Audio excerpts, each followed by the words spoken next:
cada vez que necesitamos determinar proposición, esta tiene que ser demostrada. Por eso, el grupo número 2 les trae a continuación la demostración formal, a cargo del magíster Paco Humberto Bastida Romo, el señor ayudante Anthony Sebastián Bautista Gigalombo y los autores de este tutorial, el señor Aro Kevin, Guayasamín Emilio, la señorita Pérez Laura y mi persona, Cuenca Edis.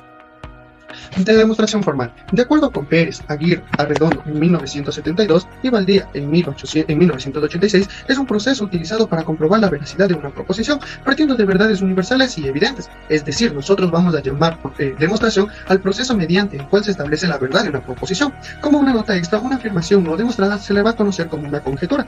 Según Proaño en 1986 nos dice que toda la teoría matemática, es decir, toda la matemática que nosotros conocemos, consta de los siguientes: términos no definidos, axiomas, postulados, definiciones y teoremas. Los mismos los vamos a revisar a continuación. Términos no definidos. Para Bastidas, el 2016, son palabras que, como su nombre indica, no pueden ser expresadas con signos lingüísticos más simples. Un ejemplo de esto podría ser el punto o una recta, no la podemos definir de otra manera. Por otra parte, tenemos lo que son los axiomas. De igual manera, para Bastidas P 2016, son proposiciones tan claras y evidentes que no necesitan demostración. Generalmente se llaman propiedades o postulados.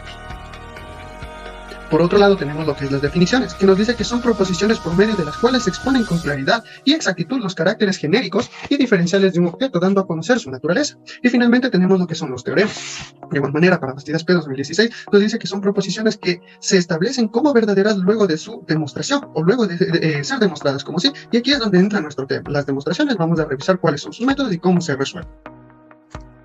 Bien, ahora vamos a ver los métodos de demostración. Tenemos dos partes, tenemos el de equivalencia y el de implicación. El de equivalencia nos dice que la hipótesis es equivalente a la tesis, mientras que el de implicación, la hipótesis implica la tesis.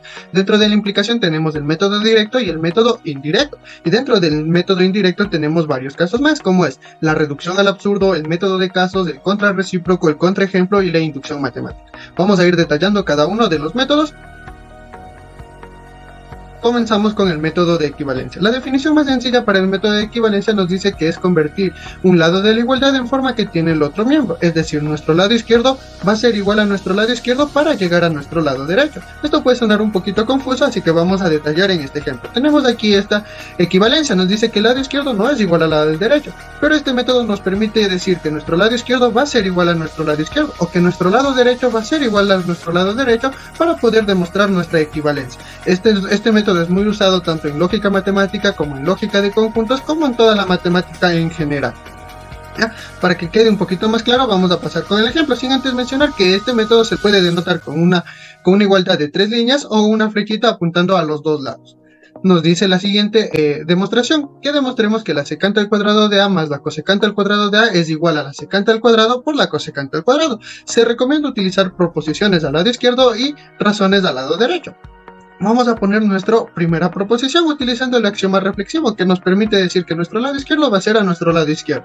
Como segunda proposición vamos a utilizar la definición de secante de A y de cosecante de A, que es decir, secante al cuadrado de A va a ser igual a 1 sobre coseno de A, y cosecante al cuadrado de A va a ser 1 sobre el seno cuadrado de A. Como tercer paso vamos a utilizar lo que es la suma de fracciones, es decir, vamos a hallar un mínimo con un múltiplo y sacar nuestro mínimo. Nos queda de la siguiente manera: seno cuadrado de A más coseno cuadrado de A sobre coseno cuadrado de A por seno cuadrado de A. Nosotros, por identidades pitagóricas, más en concreto el seno cuadrado de A más coseno cuadrado de A, eso podemos decir que es 1, entonces vamos a reemplazar, quedándonos de la siguiente manera. Después vamos a aplicar las propiedades de las fracciones, que nos dice 1 sobre A por B va a ser equivalente a 1 sobre A por 1 sobre B, y eso vamos a aplicar aquí. Y finalmente vamos a aplicar una vez más la definición de secante y de cosecante. Nosotros sabemos que 1 sobre coseno cuadrado de A va a ser equivalente a la secante cuadrado de A, y 1 sobre seno cuadrado de A va a ser equivalente a la cosecante cuadrado de A, dándonos así nuestra demostración, y hemos llegado a determinar que esta igualdad o esta demostración es correcta. Continuando con el tema, ahora veremos lo que es el método directo. Para el método directo nosotros partimos de proposiciones simples o compuestas, las cuales asumimos como verdaderas. Es decir, que las premisas son verdaderas y a partir de ello llegamos a conclusiones mediante la aplicación ya sean de definiciones, axiomas, teoremas anteriormente demostrados y las 10 reglas de inferencia, las cuales vienen siendo modus ponendo ponens, modus tollendo tollens, modus tollendo ponens, modus ponendo tollens, el silogismo hipotético, el silogismo disyuntivo, la simplificación conjuntiva, la regla de adición, la regla de adjunción y leyes bicondicionales. En todo teorema donde la hipótesis implica de izquierda a derecha la tesis, nosotros lo asumimos como valor de verdad de la hipótesis verdadera y a partir de este hecho tratamos de deducir nuestra tesis, de la cual no se asume o no se afirma su veracidad inmediatamente, sino que se establecen implicaciones intermedias que permitan hacerlo. Por ejemplo, vamos a demostrar que si P y Q entonces R, P y S, P y R. Como primera hipótesis vamos a tener si Paul se compra un carro y o una moto, entonces tendrá más chicas detrás de él. Como segunda hipótesis tenemos Paul se compra un carro y un celular. Y como tesis tenemos que Paul se compra un carro y tendrá más chicas detrás de él. Vamos a aplicar lo que es proposiciones y razones para poder demostrar. Como primera y segunda proposición tenemos nuestra hipótesis que viene siendo nuestro dato. Como tercera proposición tenemos la simplificación conjuntiva en dos. Esto nos permite simplificar una proposición verdadera a través de la conjunción. Como cuarto paso tenemos la regla de adición, que nos permite añadir una proposición verdadera a una premisa determinada a través de la disyunción, creando así una premisa verdadera. Como quinto paso tenemos modus ponendo ponens entre 1 y 4. Consiste en que si nosotros afirmamos el consecuente, si nosotros afirmamos el antecedente. De esta manera obtenemos R y como último paso aplicamos la regla de adjunción entre 3 y 5. Esto nos permite enlazar, en este caso, dos premisas verdaderas a través de la conjunción, obteniendo así que Saúl se compra un carro y tendrá más chicas detrás de él.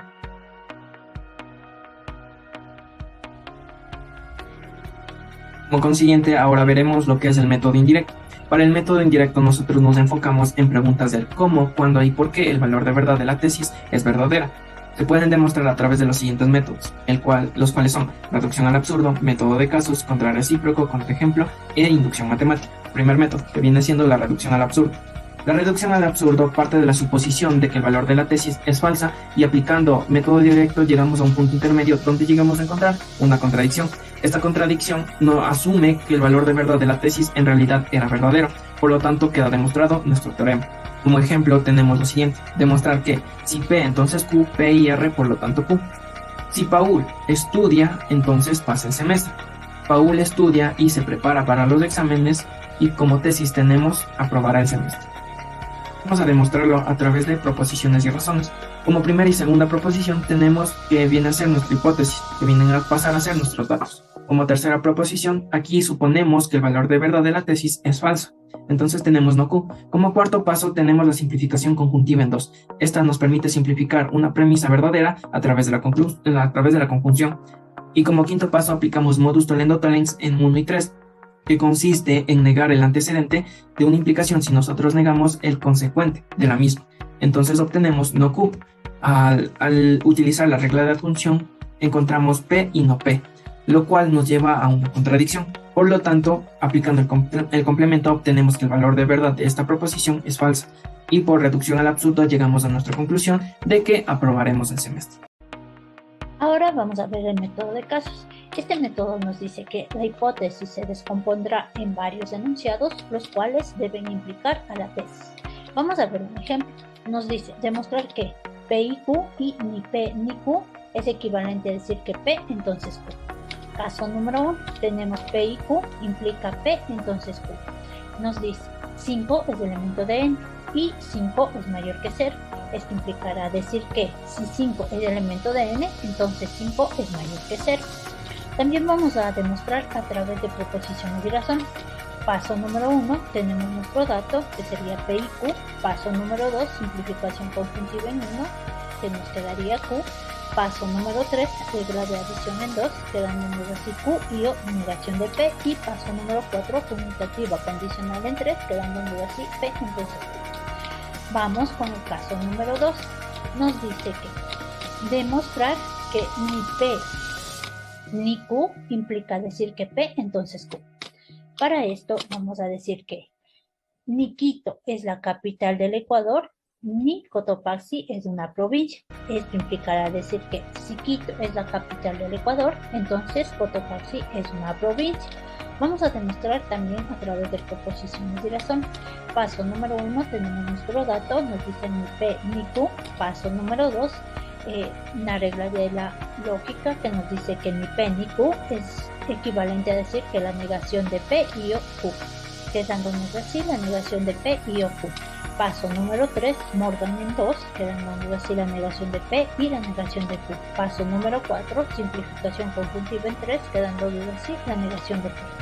Paso número 5, regla de adición en 4, quedando así la negación de P y o Q.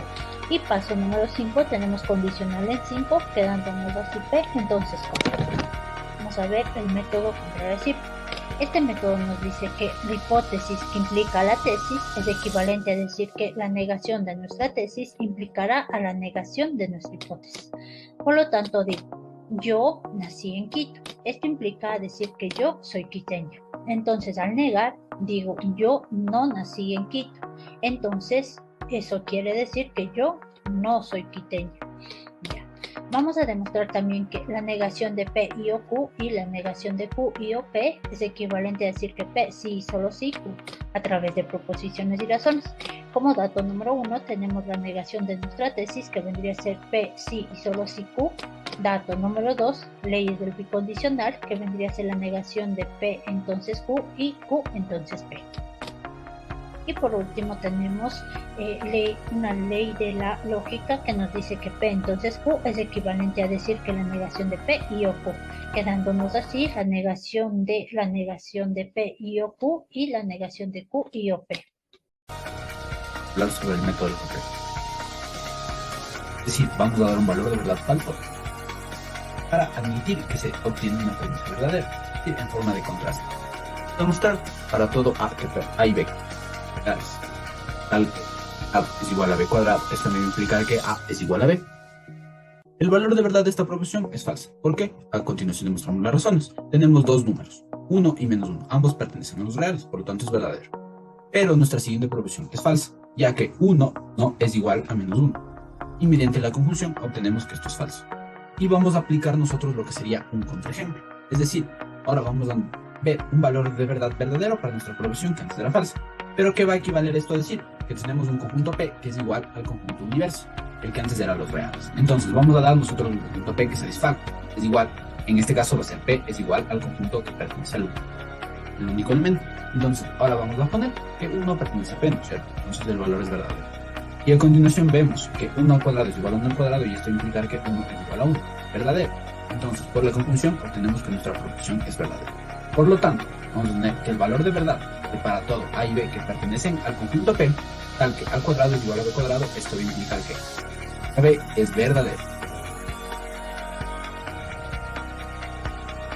Continuando con lo que sería el principio de inducción matemática, venimos de un razonamiento inductivo. Y nos dice esto, que nosotros vamos a partir de premisas particulares para llegar a una conclusión general. En este caso tenemos que el primero es cumple para un valor del conjunto numérico. Suponemos que cumple para un valor del conjunto K y suponemos que cumple para un valor de K más 1 y demostramos su velocidad de K y K más 1. Estas serían las premisas que nosotros tenemos que comprobar para llegar a una conclusión general, que sería demostrar nuestro teorema. Entonces, ahora vamos a demostrar la suma de los primeros n números naturales.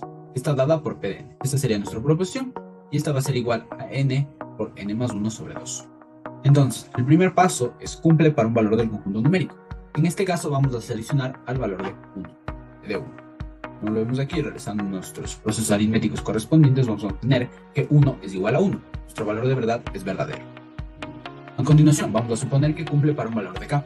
Es decir, ahora vamos a hallar la suma de los primeros K números naturales, es decir, que K por K más 1 sobre 2. Y suponemos que cumple para un valor de K más 1. De K más 1. Ahora vamos a hallar la suma de los números hasta el siguiente de K, es decir, K más 1. Lo que nos quedaría que es igual a más 1 por K más 2 sobre 2. Entonces, ahora vamos con el cuarto paso, que es demostrar la veracidad de lo que dijimos anteriormente, es decir, P de K y P de K más 1. ¿Cómo lo hacemos? Lo hacemos mediante el método directo, que vamos a tener nuestra hipótesis P de K, que implica nuestra tesis P de K más 1. Vamos a hacer mediante el método directo en proporción de razones. Primero tenemos P de K, como ya lo vimos anteriormente, es nuestra hipótesis toda. Segundo, vamos a usar el axioma aditivo de la igualdad para adicionar P de K más 1 a ambos lados de la igualdad. Mediante la suma de fracciones vamos a integrar esto y con un factor común vamos a obtener la respuesta final, que nos dice que la suma de los primeros K más 1 números naturales es igual a K más 1 por K más 2 sobre 2, que es lo mismo que yo quería demostrar. Es decir, que completamos el cuarto paso. Completando este cuarto paso, nosotros podemos llegar a la conclusión general. Es decir, por lo tanto, P de n, que sería la suma de los n primeros números naturales, es igual a n por n más 1 sobre 2, se cumple para cualquier n que pertenece al conjunto de los números naturales. Para concluir el trabajo, aquí tenemos lo que son las referencias bibliográficas. y gracias por su atención. Si tienen alguna duda, pregunta o inquietud, no duden en dejarnos en los comentarios. Gracias.